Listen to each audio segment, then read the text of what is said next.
Барлықтарыңызға сәлем.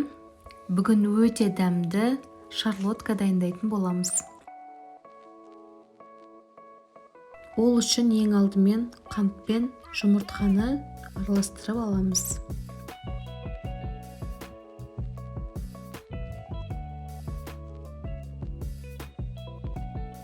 Одан соң қаймақ, сұйық май, оның үстіне қопсытқыш қосып, араластырып, содан соң барлығын жақсылап араластырып аламыз.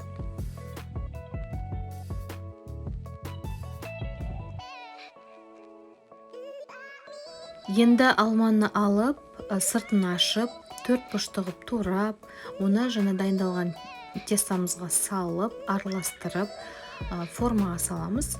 Менің формам 20 сантиметрлік форма.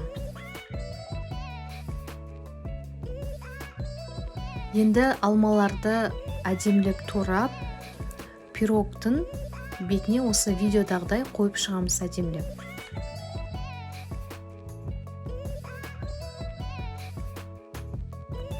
Духовканы алдын ала қыздырып, 180 градуста 60 минут пісіріп аламыз. Міне шарлоткамыз дайын болды. Иісі, дәмі өте керемет. Бұны барлық қыз-келіншектер жасай алады. Өте оңай.